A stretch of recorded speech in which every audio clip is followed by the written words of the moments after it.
Kamusta mga kaagimat? Welcome back sa aking channel. Sa video natin ngayon ay ating pag-uusapan ang tungkol sa mutya ng Liklay Bulawanon Aura Gahom at taglay nitong mga bertudis at kung may para saan ito may mabisang gamit. Paki-like and subscribe lamang po mga kaagimat kung sakaling nagustuhan nyo ang mga ganitong sahing video. Maraming salamat po mga kaagimat. Agimat 13 GM Babaylan 1. Ang liklay ay isang napakabihirang mahiwagang bato na may kakaiba na taglay na may gahom. At sinasabi din ng ibang mga manalaysay na ang mga liklay daw ay matatagpuan lamang sa 3 bansa tulad ng Thailand, Pahang Malaysia at Spain. Pero lingid sa kalaman ng iba na ang ating mismong bansa dito sa Pilipinas ay may mga liklay din na nakatago. Pero ang makakuha lamang nito ay ang mga tinugyan ng aurang may mga gabay, may mga surog at hinuptanan na tinataglay. At ang mga nasabi ko na mga surog, gabay at hinuptanan ay sila ang tulay na ihutik o ituro sa iyo ang agimat at kung ano ang pangalan. At isa pa dyan na pakitaan ng ganitong sahing agimat ay kung may abilidad na bukas ang third eye aura at sa mismong bugna o tinagnang bugay din ng Diyos makagahom makapangyarihan sa lahat na ipakita sa iyo ang ganitong sahing sangkap. Ang mutya ng Liklay Bulawanon Aura Gahom na andito sa ating bansa ay mas malakas kung ikumpara sa liklay na makukuha sa ibang bansa mga kaagimat. Lalo na kung ang liklay na makukuha ay may mga basbas na mga sagradong ritual ng mga putiang babaylan o mga lihitimong mga antingiros. Nilinis at nilikop sa putiang bertudis may gahom. Pero bakit nga ba natawag ito na mutya ng Liklay Bulawanon Aura Gahom? Unang-una mga kaagimat, bago ito makuha at ipaaurang ipakita ng aming mga surog at hinuptanan na mga engkantado sa amin ng mga babaylan unom, ang pangalan ng agimat ay mismong itinuro ng aming mga surog at hinuptanan. At itinuro nila ito na ang ganitong agimat ay matawag sa pangalan na mutya ng Liklay Bulawanon Aura Gahom. At sinasabi din ng aming mga surog at hinuptanan kung saang lugar banda makuha ang mutya ng Liklay Bulawanon ay dyan din na lugar ang mga nakaimbak sa ilalim ng lupa, ang mga bulawan na tinatawag at ganhaan ng mga taglugar. Tungkol naman sa mga bertudis at mabisang gamit ng sangkapagimat na ito ay nagtataglay ito ng malakas na positibong enerhiya ng kalikasan. Maaaring mapabuti ang lahat ng aspeto ng swerte para sa may-ari o nagtatanga ng sangkap agimat na ito.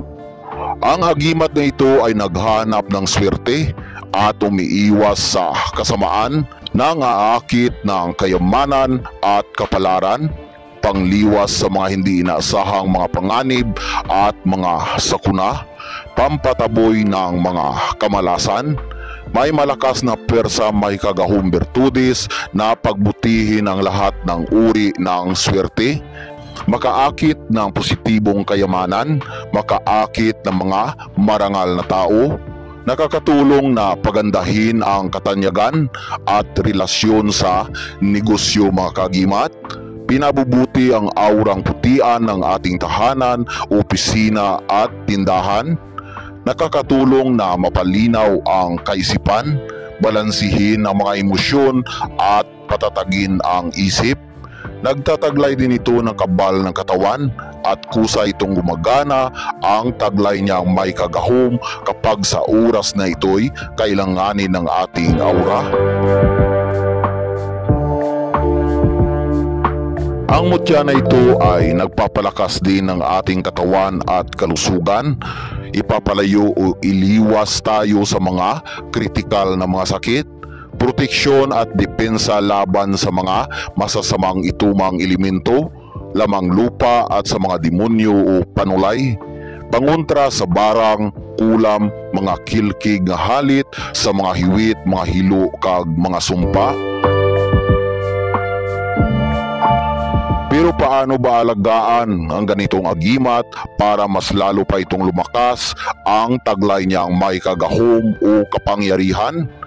Sa pag-alaga ng ganitong agimat ay pwedeng pahiran ito ng Divine Oil Aura, babaylan unom sa araw lamang ng Biyernes o Martes mga kagimat para mas lalo pa itong lalakas ang taglay niyang bertudis, mahika, gahom at mas titingkad pa ang kulay niyang taglay. Pwede din ito na ibilad sa sikat ng araw mga kagimat para sa purpose na makahigop ito ng sapat na gahom at persa enerhiya na galing sa haring adlaw para mas lalo pa itong lalakas ang nakatago niyang mahika at para din sa pagpatingkad ng kanyang aurang kulay.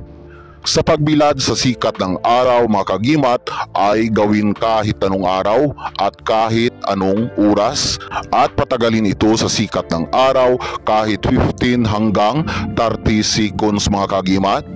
At pwede din ito na ibabad sa tubig o tubig ulan. Nakakatulong din ito sa pampalakas ng kanyang taglay na mahika gahom at gawin ang pagbabad sa tubig sa araw lamang ng Biyernes o Martes mga kagimat at kahit anong oras.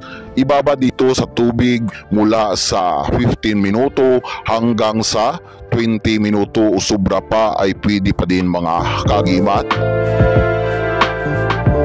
Tungkol naman sa mga bawal na sangkapagimat na ito ay bawal dalhin sa sementeryo, bawal dalhin sa mga lamay, bawal kang mahakbangan kapag suot ang sangkapagimat na ito, bawal makipagtalik kapag suot ang agimat na ito, kailangan kunin mo na ito sa katawan bago gawin ang mga pinagbabawal para hindi lulusaw ang taglay niyang mahika gahom. Pero kapag sakaling nakalimutan at nagawa ang mga bawal, ang gagawin lang mga kagimat ay pahiran lamang ito ng Divine Oil Aura, babaylan unom para manumbalik ang taglay nilang mga mahika gahom.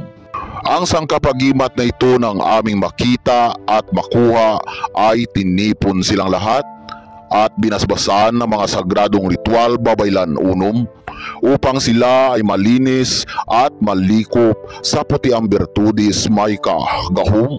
At sobrang dami pa nito magagawa mga kagimat na madiskubrihan nyo mismo kapag sakaling tangan o alaga ang ganitong sahing sangkap agimat. Sa pagtatapos ng ating video ay muli po akong nagpapasalamat sa inyo mga kagimat. Naway pagpalain tayong lahat ng mga putiang aura at mabubuti ng ating dakilang Diyos makapangyarihan. Ilayo sa mga sakit, iliwas sa mga hindi inaasahang mga panganib at likupin ng kabanal-banalang bertudis niyang gahom at ibuhos ang swerteng bugna.